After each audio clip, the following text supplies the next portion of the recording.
Uh, why are we so interested in motivation and decision making? Well, part of that has to do with the availability of data. I can now see the outcomes of patients who were invisible to me. Suddenly they're showing up in my measures and on my EHR. We're also beginning to get concerned about the cost of care. We expend resources in areas where they don't bring much benefit. Then we begin to realize there are areas that we could really make a difference, but we don't have the resources. This has led not only to frustration for patients, but also frustrated for those of us who are attempting to provide care. And finally, we've been suffering for a long time from misaligned priorities, that we get paid for things that may not be very important, but we don't get paid for the things that we think could make a big difference.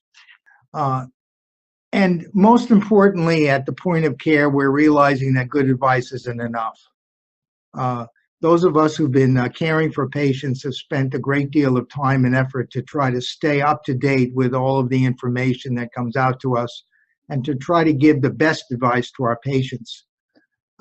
When we find that the prescriptions aren't being filled, that even people who have serious consequences aren't taking their medications, this is pretty disturbing.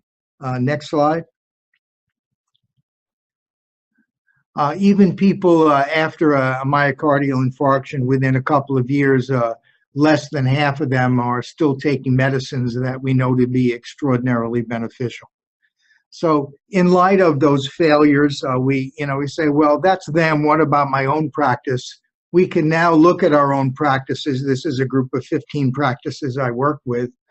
And suddenly you can begin to find that there are people with missing data, people with lapsed care. And not only do they have lapsed care, but they tend to be the people who have the worst outcomes. So now that we can see what's going on more effectively, we realize we really must begin to develop some techniques to deal with it. The first step is to do what we call a root cause analysis, which is really to sit down with your staff and, if available, some of your patients, and start to talk about what is it that's making it so hard for people to follow through on their chronic care. What makes it so hard for them to take care of themselves with diabetes, hypertension, and chronic lung disease.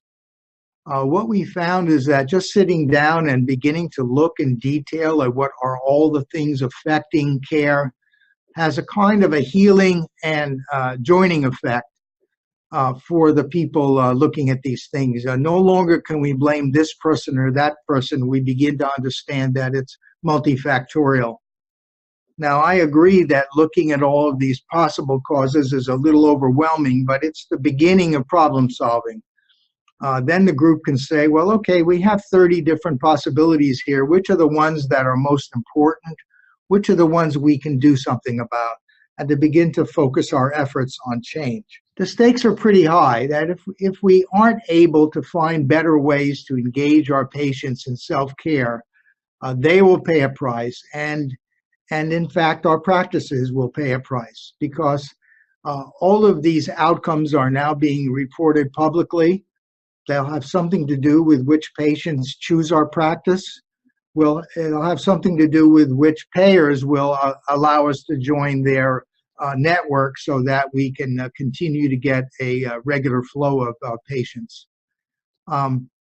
So it's clear that we need to have some skill sets and strategies within our staff in the office to begin to identify and accomplish self-care goals.